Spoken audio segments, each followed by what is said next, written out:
घर के भीतर मतलब भारत के भीतर में जो इस वक्त विपक्ष जिस तरह के आरोप लगा रहा है, विदेश मंत्री एस जयशंकर के नेदरलैंड्स के दौरे पर वो थे, तो वहां पर जो मीडिया को विदेशी मीडिया को जो इंटरव्यू उन्होंने दिए होंगे, उस इंटरव्यू के क्लिप्स वायरल हैं जहां पर उनसे ये पूछा गया सवाल कि पहलगाम के जो दोषी हैं, जो गुनहगार हैं जिन्होंने हमला किया, वो कहाँ हैं।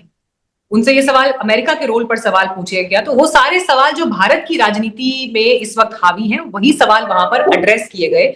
और ये सवाल और आलोचना की जो टाइमिंग है वो इसलिए इंपॉर्टेंट हो जाती है कि एक तरफ पाकिस्तान के साथ आप युद्ध जैसी परिस्थितियों में चले गए, फिर सीज फायर हुआ, लेकिन जो पड़ोसी देशों के साथ भी हमारे इक्वेशन इस वक्त हैं, वो बहुत अच्छे, या जिनको आप ये कहें कि भरोसे के लायक है, वैसे हालात तो नहीं है।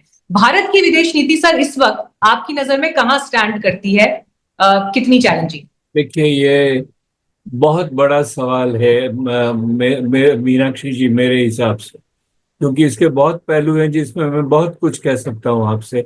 उसके लिए इतना वक्त नहीं है, लेकिन दो तीन बातें बड़ी बड़ी आपको आपके सामने में रखता हूँ। पहली बात तो जो भारत की ओवरऑल विदेश नीति है, उसको बहुत बड़ा धक्का लगा है ऑपरेशन सिंदूर को लेकर। मैं मानता हूं कि एक डिप्लोमेटिक डेफिसिट रहा है ऑपरेशन सिंदूर के होते हुए, और यही वजह है कि अमेरिका ने, वेस्ट ने, मुस्लिम कंट्रीज ने, एशिया की कंट्रीज ने, उसमें से कोई भी मुल्क डट के हमारे साथ खड़ा नहीं हुआ पाकिस्तान के मामले पर। हमारे ऑपरेशन सिंदूर के तीन बड़े आधार हैं। पहला आधार ये था कि जो जो पहलगाम में हुआ वो भारत के ऊपर आक्रमण था और टेररिज्म को हम बर्दाश्त नहीं करेंगे। दूसरा पहलू ये था कि इस टेररिज्म के पीछे पाकिस्तान इन्वॉल्व है। और तीसरा पहलू ये है कि क्योंकि पाकिस्तान इन्वॉल्व है, इसलिए हम पाकिस्तान को सजा देंगे। अंतर्राष्ट्रीय समुदाय के सामने, इंटरनेशनल कम्युनिटी के सामने, स्ट्रेटेजिक कम्युनिटी के सामने, इन तीनों में से पहला सवाल तो सबने माना कि आपके ऊपर टेररिस्ट अटैक हुआ और आपको हक है कि आप टेररिज्म से अपने आप को डिफेंड करें। लेकिन ये किसी ने नहीं माना कि इसके पीछे पाकिस्तान है, क्योंकि पाकिस्तान के होने के जो सबूत हैं, जैसे आसिम मुनीर का बयान है, या लश्कर ए तोयबा है, या द रेजिस्टेंस फोर्स है, इस सब के प्रमाण पुख्ता तरीके से विश्व कम्युनिटी के पास में नहीं है। और हमें उसको जब तक देंगे नहीं तो वो नहीं होगा। देखिए, दूसरी बात ये भी है कि जहां भी झगड़ा होता है, हर मुल्क ये कहता है भाई झगड़ा बंद करो। जहां भी झगड़ा हुआ हमने भी यही कहा। जब इजराइल और हमास का मसला हुआ, हमने कहा शांति करो। यूक्रेन और रूस की बात हुई, हमने रूस और यूक्रेन दोनों से कहा आप शांति करो। तो सभी लोग ये कहते हैं आप शांति करो, झगड़ा मत करो। बेसिक इश्यूज क्या है उसके ऊपर कोई भी देश गहराई से नहीं जाता है। और इस जगह में हमारी डिप्लोमेसी को, क्योंकि हम लड़ाई लड़ रहे थे, ये साबित करना चाहिए था, लोगों को कन्विंस करना चाहिए था, और उसी कमी को पूरा करने के लिए अब हमने डेलीगेशंस भेजे हैं। आपके साथ भी पहले बात हुई है इसके ऊपर।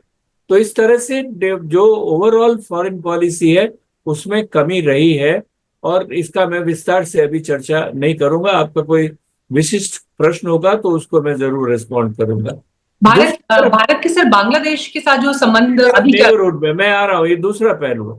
इसीलिए मैंने कहा एक तो बड़ी राजनीति विदेश नीति की बात है, एक जो हमने पिछले 10 वर्षों से मोदी जी ने नेबरहुड फर्स्ट चला रखा है, वो बहुत अच्छी अप्रोच है दिखने में।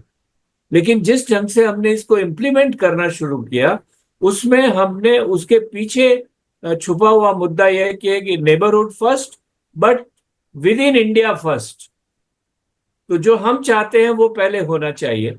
अब पड़ोसियों को ये बात गवारा नहीं है, वो समझते हैं कि भारत बहुत बड़ा देश है और हमारे साथ उनको समझौता ज्यादा करना चाहिए। और यही वजह है कि नेबर फर्स्ट शुरू होते ही सबसे पहले हमारा टकराव पाकिस्तान से हुआ, ट्रेड बंद हुआ, बातचीत बंद हुई। दूसरा टकराव हमारा नेपाल से हुआ, संविधान को लेकर वहां इकोनॉमिक ब्लॉकेड लगाया गया, जहां हर नेपाली हमसे परेशान हुआ। तीसरा हमारा जो झगड़ा हुआ वो बांग्लादेश और इसमें मालदीव्स में इंडिया आउट करके कैंपेन चलाया गया। और जो मालदीव्स की नई सरकार चुन के अभी आई है, वो इंडिया आउट कैंपेन के ऊपर चुन के आई है। हमने उससे अब समझौता किया है और बातचीत करके उसको ठंडा करने की कोशिश की है। उधर राजापक्षे में ने और उनके बाद में जो सिरिसेना आए थे, उन दोनों राष्ट्रपतियों ने हम पे इतना बड़ा इल्जाम लगाया कि भारत हमको खत्म करने वाला था, रॉ की एजेंसीज हमको मारने वाली थी। तो ये हमारे पड़ोस की दशा है। और म्यांमार पहले से ही उबल रहा है। बांग्लादेश एक ऐसा देश था जहां हसीना हमारे साथ में खड़ी थी। लेकिन हसीना ने भी ये कहा कि जब जैसे हमने सीएए पास किया तो उसमें उन्होंने उसको ऑब्जेक्शन उठाया। और ये जो हमारे यहाँ पोलराइजेशन धर्म के नाम पे चल रहा है, उससे जो हमारे पड़ोसियों में 4 मुस्लिम कंट्रीज है, अगर हम अपने देश में हिंदू मुसलमान करेंगे तो उसका असर इन पे होगा।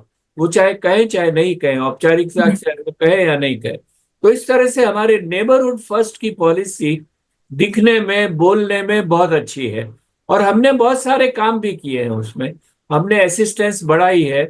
हमने हमारा जो डिलीवरी डेफिसिट था, हम प्रोजेक्ट्स को टाइम से पूरी तरह से नहीं कर पा रहे थे, उसकी भी कोशिश सुधारी है। लेकिन कुल मिलाकर लबोलबाब ये है कि उससे हमारे बहुत सारे पड़ोसी नाराज रहे हैं। तो नेबरहुड पॉलिसी में, और जहां एक मैंने कहा कि सिर्फ एक हसीना हमारे साथ में थी, उस हसीना को उन्होंने इंटरनली रिप्लेस कर दिया। तो जो हमारा वो जिसका तकिया था वही पत्ते हवा देने लगे। सिर्फ एक एक मुल्क था जिसके ऊपर हमें इतना भरोसा था, उसमें गड़बड़ हो गई। अब हमने सुधारा है। हमने मालदीव से सुधारे हैं रिश्ते, श्रीलंका से हमने सुधारे हैं, नेपाल को हमने शांत करने की कोशिश की है, लेकिन बहुत बात नहीं है। अभी भी वहां का प्रधानमंत्री कह रहा है कि आप हमको नहीं बुला रहे हो। जी। जैसे हमने बांग्लादेश के प्रधानमंत्री को नहीं बुलाया, ओली जी अभी भी वेट कर रहे हैं कि हमको इंडिया का कोई इनविटेशन वहां से नहीं आया है। और इन सब मुल्कों में चीन का प्रभाव पिछले 10 सालों में बहुत बड़ा है। चीन ने बहुत ज्यादा इन्वेस्टमेंट वहां की है। चीन का पॉलिटिकल दबदबा वहां पर बड़ा है। चीन का पॉलिटिकल इंटरफेरेंस वहां पर बड़ा है। तो कुल मिलाकर हमारे पड़ोस में स्थिति ऐसी है जहां हमको बहुत चुनौती और संघर्ष करना पड़ रहा है। सर, बड़े डिटेल में आपने ये पूरी पिक्चर क्लियर की और सही बात है, विदेश नीति जैसा मामला ये ऐसा नहीं है कि जिसको हम सिर्फ 10 से 12 मिनट की बातचीत में समेट पाए, क्योंकि उसके कई पहलू हैं, उसकी कई परतें हैं। लेकिन फिर भी सर, जिस तरह से आपने इस पूरे पिक्चर को हमारे दर्शकों के सामने रखा है, मुझे लगता है काफी हद तक कुछ बिंदु यहाँ पर क्लियर हुए होंगे।